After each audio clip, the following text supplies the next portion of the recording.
1, 2, 3, 4.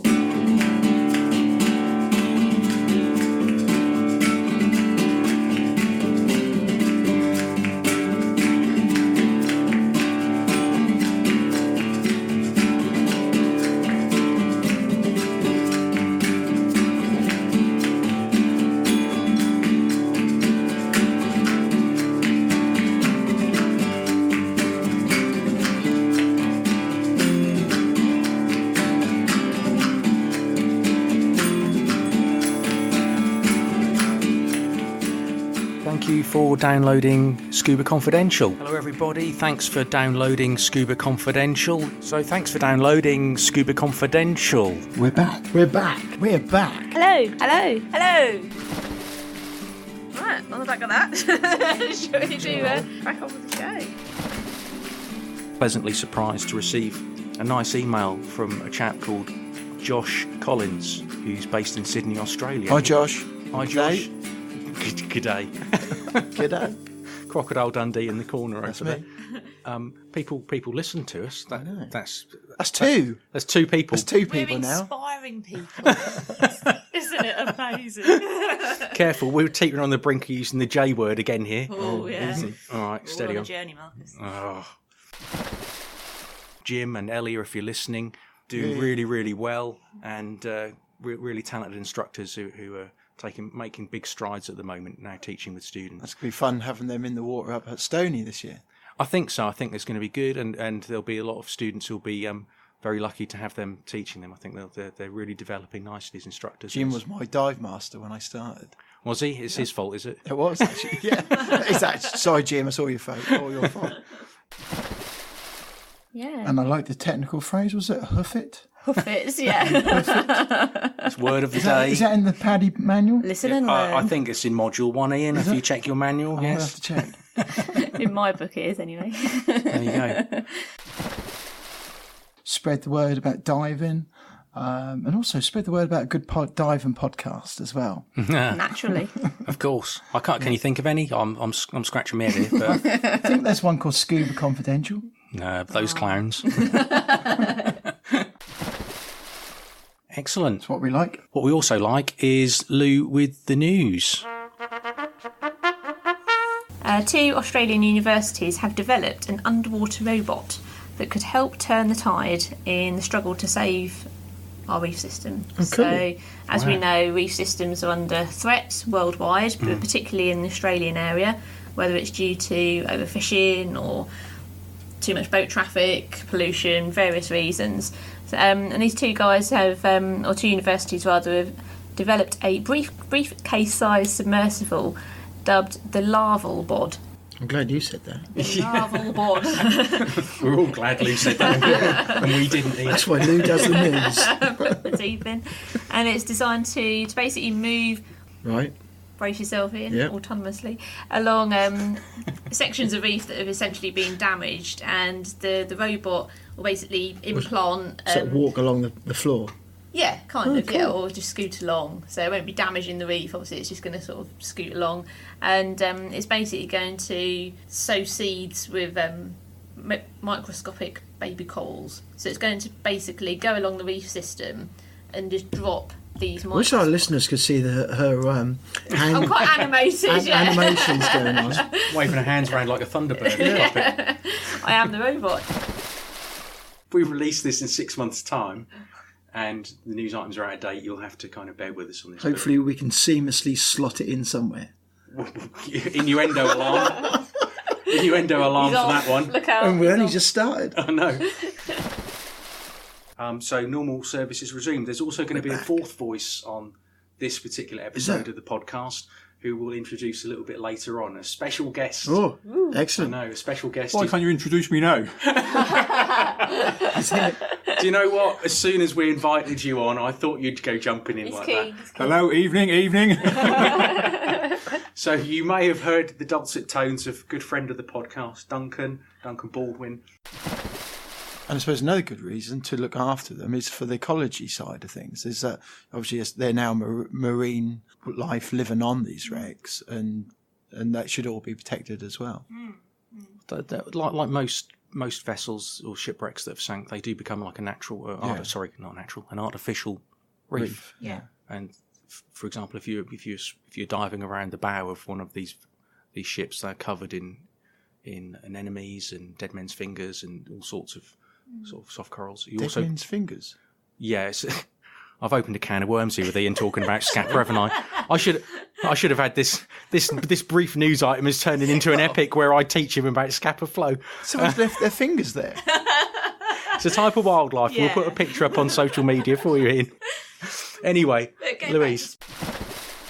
And the actual reef is submerged in more than 5 metres of water, and it's just off the northwestern tip of the island of the Sun, which is a central feature in Lake Titicaca. And apparently, as well as the ornaments and gold, remains of llamas that were sacrificed during the lavish ceremonies were also discovered. Yeah, and these particular llamas, looks like they were trussed up in ear tassels and other regalia. In ear tassels? Yeah. So I'm not thinking burlesque, kind of like, pasties type thing. I wasn't at all, no. You can do whatever you want with the llama, Ian. It's entirely your business, my friend. But basically the remains of these llamas were also discovered. So it's a particular trove of artefacts that provided historians worldwide with quite an insight into how the ceremonies were conducted and why also, all those many years ago. Science fiction can become fill science the gaps fact. in. Let's say it fills the gaps. Yeah. All right, so you're going to be going home on your Marty McFly hoverboard, are you, Ian? They're out there. Yeah, very good. Okay, I think we've gone off enough at a tangent there. Star Trekking. Little insight into Ian's so mind. There we go. All started in Star Trek. I'm more of a Star Wars fan myself, but Yeah. Well, that was all very exciting, wasn't it?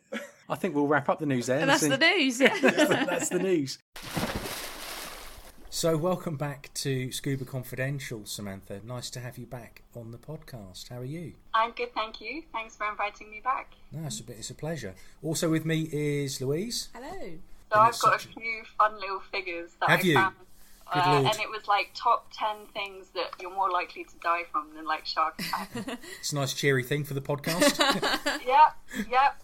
So, I mean, some of the obvious ones that came up first is like if you smoke or drink, you're more likely to kill yourself through your own choice of lifestyle. Right. Like thousands of people die every year through these sort of illnesses.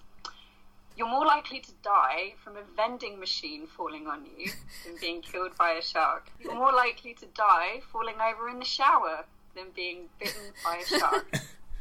And apparently, being left-handed is another way to die, because if you think all of like power tools, like scissors, drills, and everything are designed for right-handed people, apparently this is a death trap for lefties. So, Oh, really? all these sorts of things. Who knew?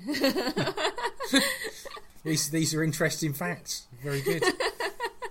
Yeah. So, I'll be double careful in the shower tomorrow morning. You've mentioned earlier you've got some interesting animal facts you're going to dazzle us with and all our listeners. So well, it's more like some quiz questions. oh so... no, we're going to look like the scuba idiots that we are at this moment. Been exposed. Look. Well, Imposters. okay. Let me think. So this all came about because you guys asked me what the plural for octopus was. Yes. Yeah.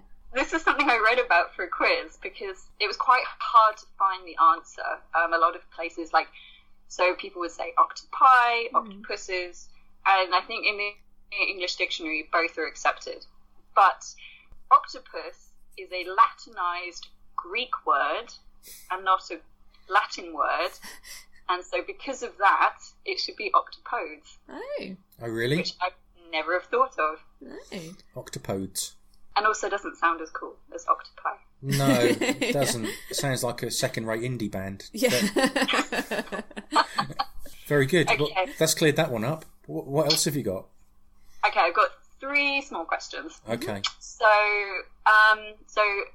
if we're talking about the natural world, obviously Sir David Attenborough is our national treasure, has done so much work for getting people to care about the natural environment and conservation of species. But, little known fact, What sport did he introduce when coloured television came about in the 70s?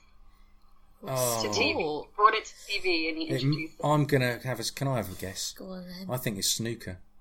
I think he was a TV producer and it was snooker. Do you reckon? Yeah. It was indeed, Oh, yeah. no way. Yes. I'm not as daft as I look. Well done, Marcus. Thank you. I asked this at my lab group and not a single person knew this, so well done. That is pretty random. Yeah. That's not what you'd expect from him, is it? From a man who... Because it wasn't long after that. I suppose it was in the 80s when I first recall him. When you see reruns of things like his interactions with the apes and the gorillas in the jungle when he was hiding in the undergrowth to kind of, as we talked about earlier, interact with them in a non-intrusive way, you know. Is it The Natural Planet? Yeah. Was it The Natural Planet in the 80s? I don't know. Yeah. I'm very old, so my memory's not good on those sort of things. But yeah. Okay, that's good. Okay, so which animal holds the record for the longest terrestrial migration? Lou, you can take this one. Crikey. Oh, don't. Terrestrial migration. So physically walking from one place to the other. Yeah. We need a countdown clock or something. Yeah. Rachel Riley in the corner. You wish. Yes. I'm going to say, and this is really random, I'm going to say a hedgehog. It's not a hedgehog. You'll be very... So they have been recorded to walk more than 5,000 kilometres. 5,000? That's a lot of walking for a hedgehog with their little legs. They can walk quite a long distance, actually, hedgehogs. Really? They can walk up to a kilometre a night. A Can they? hedgehog, yeah. I did not know that. Yeah. Oh, wow. See, we can teach you some stuff as well, Samantha. That's nice. I like this. So what is the correct answer? So it's a caribou. Oh, Caribou. really? Oh, I love them. They're so cute. Excellent. I like caribou. Have you got more facts for us? So it's another migration question. Okay. But this one was, instead of distance, this is sheer number of animals moving at once. Oh. In one go. The largest migration.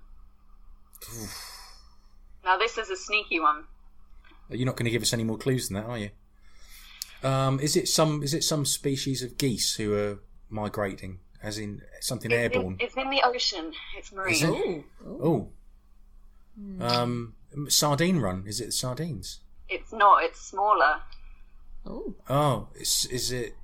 It must be some type of plankton, Yeah. which is moving from ocean to ocean. I don't know. It is indeed plankton. Yeah. Hey. Power of deduction. Third time lucky. Very good. Yeah. On sheer numbers of individuals moving as plankton. But so while I was reading about this is a really great way for me to procrastinate at the end of the year and make this quiz for everyone. I went through the Guinness Book of Records and found some absolutely hilarious animal achievements. So I thought I'd run them past you now. Right. So the wealthiest pet was a cat called Blackie, Right. who was left £7 million in 1988. Right. And he was the last surviving member of 15 cats on this mansion. And Mr. Ben Rear left him £7 million, apparently. To a cat. To a cat. Oh my goodness. That's unbelievable. I mean, what? That's a lot of tins of whiskers, really. I mean, I don't know what a cat would spend that kind of money on, you know. No.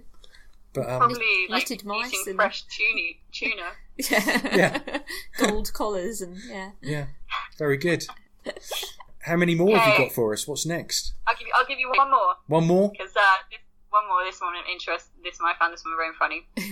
So, an individual animal, most times quarantined. Oh. Another cat. So Really? Smarty cat, was quarantined for the 40th time in Cyprus after her 79th flight from Cairo in 2005. She also holds the record for the cat with the most number of flights. wow. That's one jet-lagged cat, isn't it? So I'm just trying to work out what a cat would be doing flying in and out of Cairo or flying at all like that. I'm presuming this cat had some owners and he wasn't just like the bassist in a band and was on tour. It See you later, guys. I'm off on my holiday. Exactly. Have one of those comfy neck pillows to chill out on. Yeah. Another gin and tonic, please. He's pressing the light above him. Racking up the air miles, yeah. Taking some selfies out there. Exactly, yeah. Instagram superstar. That's really good. They're good facts. And hopefully our listeners will enjoy those as well.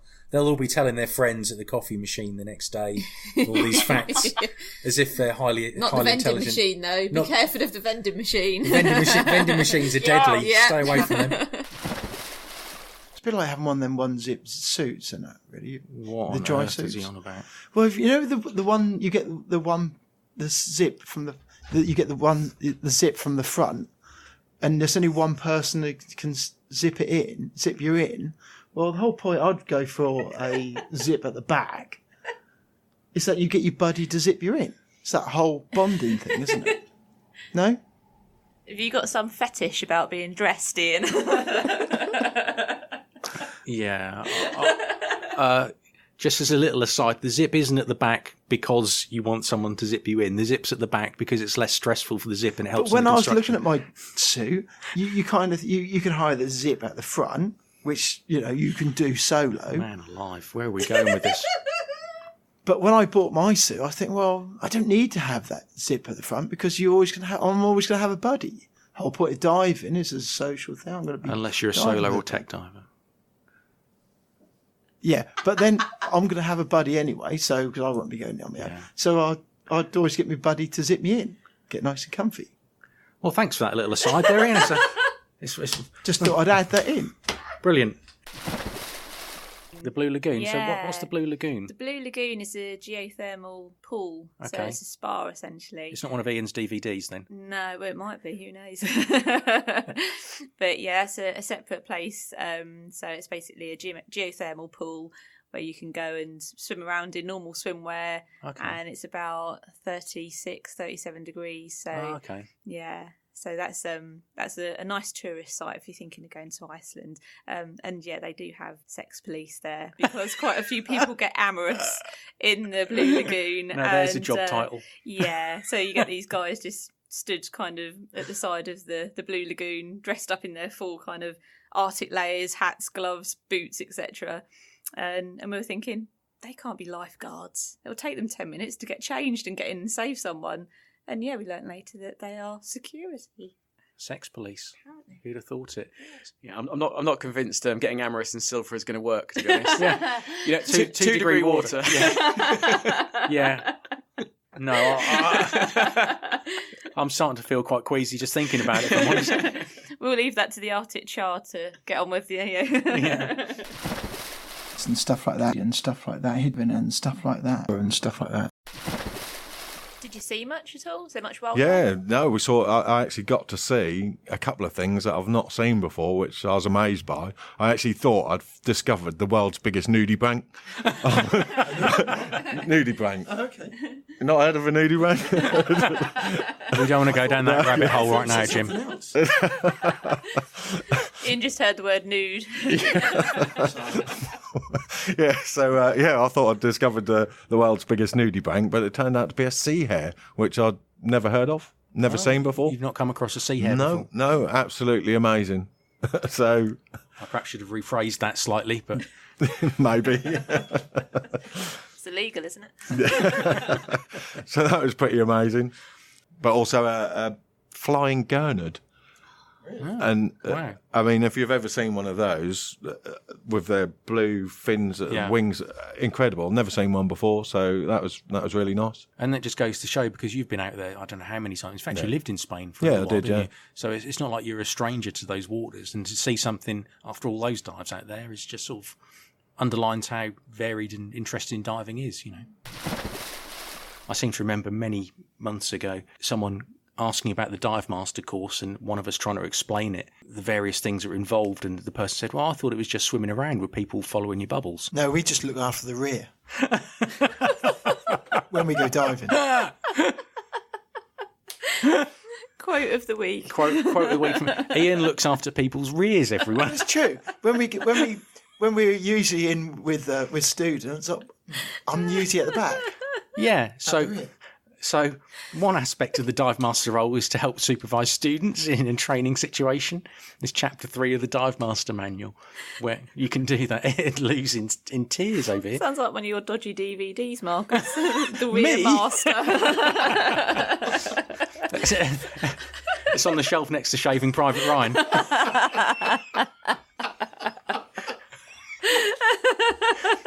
Well, I think we'll move on from that. It's a family podcast. Yeah.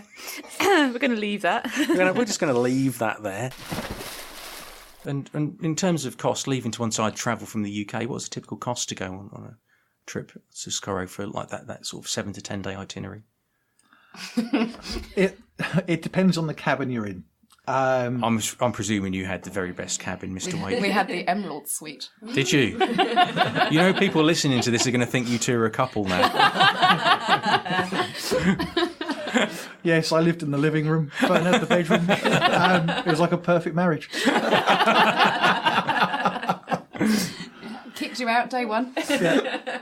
No, the way it fell on the trip with the group that we took out, it ended up that there was an odd number of males and females. I'm fairly old, so's Fern. So it kind of fell that we'd agreed with respective partners that we'd share the room but split it into 2 because it was basically 2 rooms with a bathroom. Yeah, So. yeah, that makes sense. If you make a mistake, there's a high price to pay. So knowing how to tie off properly and how to negotiate those cave systems, you need a high level of expertise to do that. It's a million miles away from kind of some of the tourist routes. The bit I couldn't work out about that whole show was that they cut the bit out of where they found the alien spaceship down there. What? We've got what on earth is Ian on about this time? A different show. You're on about Star Trek again, aren't Oh, was you? it? No, but there must be something. I'm surprised they don't find something down there. What? Well, it could be anything. It could be like a new fish, new mammal. Because they're going to places that's never been found. What's this alien Never been spaceship explored business? before. Could be an alien spaceship down there. Who knows? I don't know what's going on, listeners. Yeah. I think this is medication time for Ian. Moving on from that. Moving on again. Can we get the restraints for Ian, please? Don't he'll like that. And the dive typically lasts for 90 minutes because, of course, you're no deeper than 40 feet at any time. And although some divers, and I did as well, dropped below that and was looking up, for reference, because you tend to be photographing something that starts descending away. And you're descending because you're not equalising, so you feel it in your ears. Sure. So you turn around and think, I'm a little bit lower than 40 foot, a couple of kicks and up you come back to stay within that 40 foot to surface where you should be. But from anyone that's into their photography, the macro opportunity it presents is just incredible. For the whole dive, the boat is able to see from the flybridge looking down the lights on the backs of your tanks. Right. And the only divers they can't see are those ones that have gone below 40 foot until they come back up. And so hence you should be staying within that, the parameters of the rig that's the 12-meter line. But the drift, on the dive I did in February, we did 4.25 miles, but they've done 8 miles. It's been known, but you have no sensation that you've even moved from the shore. But when you look up, you can see the moon. If it's out, you can see the lights from the boat. And so looking up, you can orientate yourself very easily because the shimmering on the dappled light on the surface is very easy to see because you're not like at 70 foot or 80 foot where the surface is too far away. So for the vast majority of the dive, you're just hovering mid-water with your camera within, a given radius of the drop line that you've got as a reference and just letting it carry you along. It must be quite a bizarre experience, quite surreal as you're doing it, very dreamlike, I would think. Yeah, I purposely spent the first 5 or 10 minutes of the dive not being tempted to try and photograph some of the incredible stuff around me because I thought I need to orientate myself. First time out on this type of dive. Yeah, very sensible. So I spent the first 10 minutes just with my camera. My camera's attached to me on a lanyard, so I just let it go. And just checking my computer and my buoyancy and just looking at what other people were doing and what depths were and just sort of really orientating myself. And I think that for anyone that does this for the first time, you're going to get 90 minutes, at least. Although if you run low on air or you want to stop, you just surface and the boat will pick you up, and the boat will then carry on with everybody else and catch up to the buoy on the surface. So you're not committed because you've got in the water in completing the whole drift dive. So in Biosphere, in the Maldives, is this place, one of very few places in the world where you get a chance to observe the manta aggregation. For the southwest monsoon, and they come between June to around November, and we're talking about hundreds of mantas. In one place at one time? Exactly. So they, it goes on throughout the monsoon season, but if you get to see them, you could see them in mass. And they come to this particular bay, which is not a big bay at all, it's quite small. Kohanifaru Bay is a Unesco Biosphere reserve as well, and they've been doing a great job at protecting it and regulating it. And basically, this bay is shaped like a horseshoe. So when the tide comes in, it brings a lot amount of plankton over there because they come with the monsoon and the tide, especially around a full moon time. And because of the shape of the bay, it trapped the plankton inside that bay, and the manta can smell them. Yeah. So to start with, in the Maldives, they have a big population. They have the biggest population of reef mantas in the world. So there are a lot of mantas there already, and with a lot of food, a lot of hungry mantas, they just come together and they do this spectacular cyclone mass feeding. Wow. So I got a chance to work with these animals in the wild for 3 months. 6 days a week. I learned a lot about them. And before I came back to Thailand, they basically asked me, hey, you got a manta population in Thailand. We have had like a few submissions, maybe 20 mantas or so. Would you like to manage it? Would you like to start your project in Thailand? And I was basically just, I couldn't say anything. I'm like, inside of me, I was like, hell yeah. Like, how can I say no?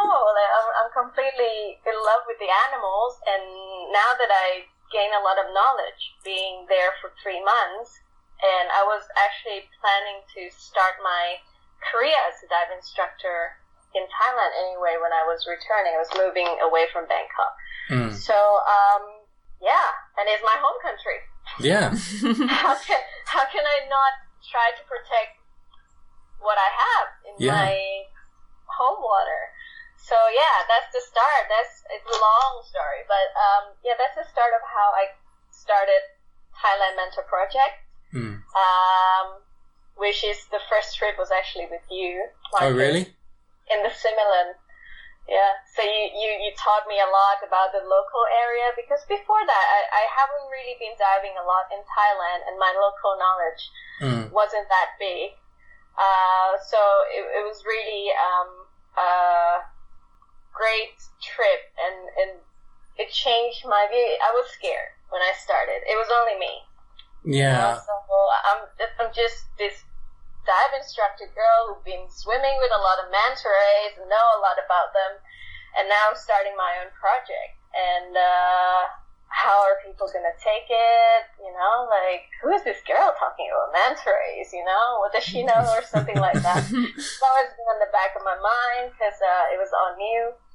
But you guys helped me a lot on our first trip, on my first trip, and you didn't keep a secret from me in terms of the local area, and that was really nice because some people do for some reason. Well, my memory of that trip is if you were at all nervous, it didn't show, and you were very confident and brilliant in the water. And I always share the information about the dive sites. Why not? I mean, if there's some cool stuff I can point you in the direction of, that's great. But also it's a safety thing as well as instructors. If you think of places like Richelieu Rock or Koh Tashai at the dome there, if there's strong currents, and you've got customers, get spat off into the blue somewhere, you know, and would be picking you up in the dinghy, you know. So it's better for me as a trip leader as well to know that you're safe and you know the best routes around the site. So yeah. And it was fun. Kotashai was fun. Yeah. And we talked about it a little bit earlier, but my memory of the talk was that you had quite a tough crowd, and there were a few people challenging you about manta rays and the threats they face. And you were just super professional and confident and just put these guys in their place and just said, no, you're wrong and here's why. And you fought the corner of the manta rays really well. That was my memory of the trip. It's a long time ago and I'm an old man, you know, so maybe it was different. The equipment they wear, this kind of diving they do, and they get into a rut. So I think identifying that you've got an issue, having a sort of look in the mirror first, is and in the groove. So we're going to get in the groove and be the man in the mirror. Okay, he's got his white gloves on like Michael Jackson. I like it. I like where this is going. Do you? Yeah. Okay. So I sort of thought about it and broke down buoyancy issues into a couple of sections. The first... What we need is a MC Hammer. Oh, here we go again. Don't touch it. Ian's going down the retro musical reference path again. Yeah. Sorry. Steady on, everyone. Back in the room. Back in the room. So the buoyancy. An insane amount of plastic still being used in so many large dive manufacturing companies. I was wondering, when you approach these particular guys, what is their feedback in terms of their sustainable approach to packaging and distribution? Because it's not just the actual item and how that's manufactured, but it's the bigger picture. I was just wondering, in terms of your message, how has that been received by these guys? Yeah, I mean, it's a really good question, actually, Louise. It goes to show how connected you are and how in tune you are. Mm-hmm.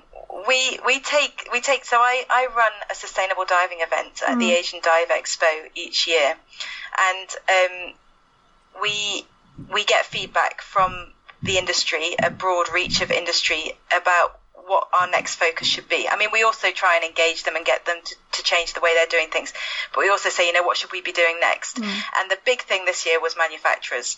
So it's something that we're hearing time and time again. And interestingly, about 7 years ago, the thing that we were hearing time and time again was the training agencies. So again, Marcus, I'm really pleased to hear what you said about the training agencies, because we responded to that. We've worked with all of the training agencies in a non-exclusive manner. We have an official partnership with Paddy, and we're really looking to do a lot more with Paddy now in the future. But we've worked very closely with the training agencies to try and improve the language that they're using to try and mainstream environmental messages, because this is something we've really seen. How many times have we given those simple safety messages throughout our training, and it's really ingrained in the way that we then behave. If we can do the same with the environment, if we ingrain certain messages, always watch your fins, practice advanced buoyancy techniques, practice advanced finning techniques. If these same messages can be ingrained in us from the beginning of diving, and it's consistent through all of our training, then we can have a big impact. And I think that's what we're beginning to see now, which is fantastic, and nice to hear you say that, Marcus. So yes, Louise, my next big challenge now is the manufacturers. So I actually spoke to Jim Standing at Fourth Element and said to him, where do I start? Because the manufacturers is really somewhere that we haven't worked very much in the past. And he said, well, I can put you in contact, and I'm happy to share everything that we've done at Fourth Element. I'll give suppliers lists. I'll hand over all of the information. They don't use any plastic bags for any of their equipment. It all comes in cassava bags, which actually, if you put them into a cup of water, they'll disintegrate, and you can drink them if you choose to. So they've got some brilliant best practice that perhaps we can use as an industry standard to then try and take those to other manufacturers and encourage them to get on board. But if any of your listeners are listening who might be in any of these big manufacturer companies, or if they have any good contacts, or if they know someone, because it's always the champions. I've said it's been luck in the past. We always seem to come across these brilliant champions that are willing to stick their neck out. So if there is anyone working for for those, I'm not going to say any names, but any of the big manufacturers that would be willing to work with us and to start really making some fantastic changes, and we can showcase that and we can start taking those messages around the world. I'll be going to DEMA this year, and this is where I'm really trying to showcase all of these fantastic success stories. So if anyone is wanting to work with us, I mean, I'm going to be knocking on all of your doors anyway, so you could save me a job and come to me as well. I just thought of a new film. What is this? Well, Gone and Spielberg. on that Enlighten us, Plato. Well, on that staggering bit of information at 50,000. So instead of Jaws, there's Fangs, where the shark, where the snake comes out the rocks to get you and chase you. Oh, really? Fangs. Yeah, Fangs. Instead of Jaws, Fangs. Fangs a lot in. That's quite an idea. Is this the sequel to Snakes on a Plane, is it? Yeah. Well, yeah, and I think I should write to Mr. Spielberg and say to him, I've got a good idea. Yeah. Wow. Fangs. We'll see you in Cannes then. Yeah. I was working in Asia on a dive boat and I was leading a group of divers. And one of the divers within my group was a Russian chap. And obviously I'm going to change names to so there's no implication. All right, comrade. Yeah. So let's call him Ivan, just as a Ivan the Terrible. Really? Ivan as a Russian name. Let's not stereotype at all. Well, if he was a Brit, we'd call him Nigel or John, I suppose. So Ivan the Terrible. I'm doing the briefing and I'm explaining to the group, including Ivan, that when the skipper brings us into this particular reef, it's called Shark Fin Reef, and it's a kind of a granite pinnacle that sits out in the open next to Island 2 and 3 are the Similan Islands in off the coast of Thailand. There's going to be current, and what's going to happen is the skipper's going to bring the boat into position. We're all going to be ready, and when we're signalled, I'll jump in first. The rest can follow, giant stride in, meet me on the surface. Now, this is important, guys. When we jump into the water, the main vessel we're jumping from is going to be towing the Zodiac on a line. So, when you jump in, join me on the surface away from the line for the Zodiac, and then together we're going to descend. Everyone clear on that? Yep. Okay, let's go do a buddy checks, and off we go. So we finally get to the reef, and it's time to kit up, and the skipper's bringing the boat into position, and everyone's ready. So what tends to happen is, and sometimes divers may not notice this if they're customers, there's usually a webcam on the actual dive deck. Right. So all the divers are buddy checked, they're in position, everything's looking good. Ivan's there, and just to give you some context to this guy is huge. I mean, he's big. He's like a big guy. I don't mean toned, muscular big guy. I mean, he's big. He's big. He likes his food, is what I'm saying. Okay. Rotund. Rotund is a good word, and all he's wearing is some blue budgie smugglers. Nice. Yeah, Oh. Nice. it's not a nice sight, but he's kitted up. To be fair to him, he's kitted up and he's ready. And we make our way down to the dive platform. Everyone's there, fins on, masks on, ready to go. And I signal the skipper on the webcam. So there's a little camera just pointing backwards to where the platform is, and I give him the okay to bring the boat into final position. We go to enter the water, we get the signal, we enter the water, and 3 of the 4 guys I'm with bob back to the surface and immediately join me. Ivan decides he doesn't need the likes of me and the other guys to go diving, and just floats off away from us in the current at the dive site towards where the Zodiac is, and he's busy playing with his camera on the surface, and I'm signalling to him and saying, please, can you come and join the rest of us? We need to descend quickly before we go past the site. We need to get together and leave the surface fairly quickly. And he's just ignoring me, and eventually, without any kind of further contact with me, he just deflates his BCD, deflates his jacket, and leaves the surface. I'm like, okay, this isn't good. He's right next to the Zodiac, he's leaving the surface, he's sort of 5 meters or so from me, from where I am with the rest of the group. So I say to the rest of the group, okay, we need to go down and try and get together with this guy, because we can't have him just disappearing on his own at this dive site. It's not going to be good. We need to regroup. So I just check they're okay, and we leave within a couple of seconds of that and leave the surface. And as we leave the surface, and I glance over, I check my 3 are okay, glance just to one side to see where Ivan's disappeared to, and I notice that as he's descended, having ignored my instruction, he's managed to loop his tank in his first stage around the line for the Zodiac. Oh, no. Yeah. So, meanwhile, on the surface, the crew and the captain are like, oh, Marcus's group are gone. Happy days. He puts the boat in gear and starts to move the main vessel forward. He hits the gas in the main vessel. And as I see this happening, I'm trying to signal to Ivan. Water skiing. Yeah. Because the main vessel's then going to move away at perhaps 3, 4, 5, 6 knots, something along those lines. and I see the line go taut, and then Ivan start to go backwards through the water like some sort of epileptic spider as he disappears away from me. And I'm like, okay, what do we do here? This is sort of he's not listened. He's got himself tangled. So I turn to my group, abort. We come back to the surface as safely and quickly as we can. We're only at sort of 2, 3, 4 metres, something along those lines. We've only just left the surface enough for me to make sure they're Houston, okay. we've got a problem. Exactly, Houston, we've got a problem.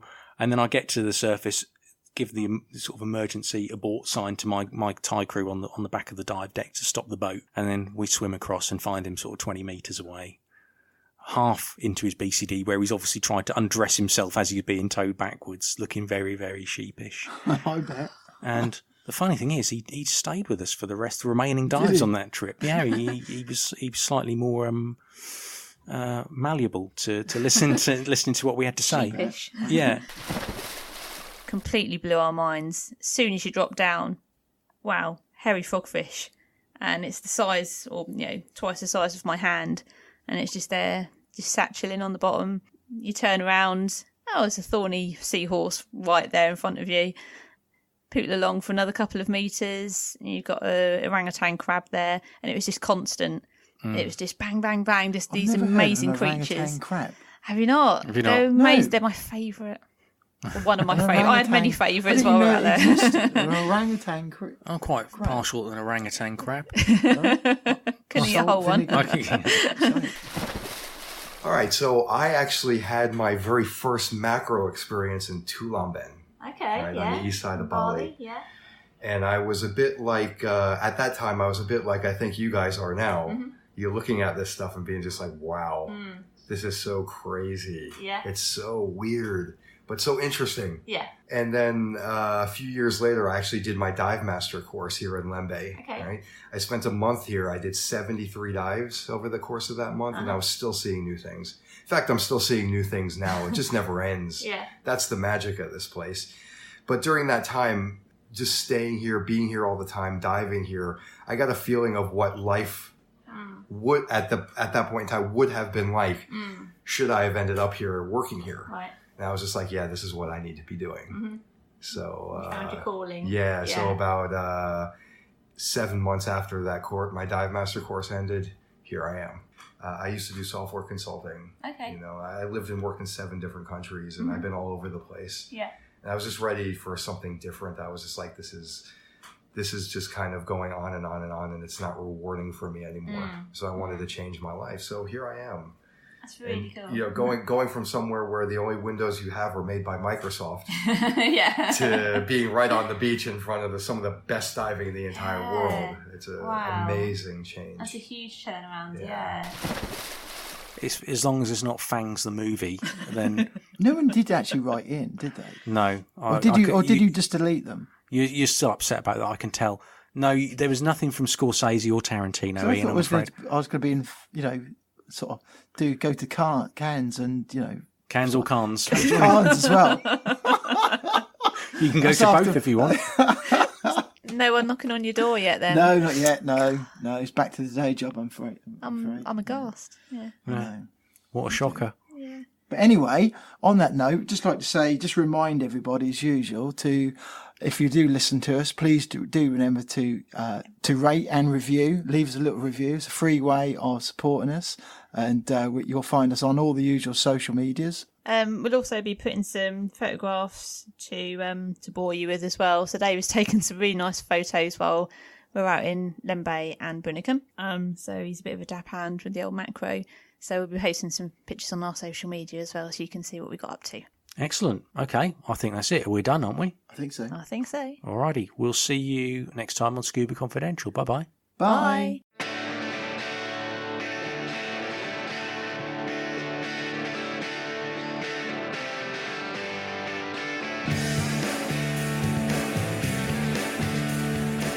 Thank you for listening to Scuba Confidential. We really appreciate you tuning in today. We'd like to clarify that we're in no way affiliated with any agency or organisation. All opinions expressed during this podcast are our own. If you'd like to follow us on social media, you can find us on Twitter at ScubaConfident1, Instagram and Facebook at Scuba Confidential, And if you'd like to support us via Patreon, go to patreon.com/Scuba Confidential. Any contribution is really appreciated. Additionally, if you have any suggestions for topics or discussions, just let us know at scubaconfidential@gmail.com. Many thanks to Plunkett Music for the groovy tunes, and we'll catch up next time. Until then, keep diving.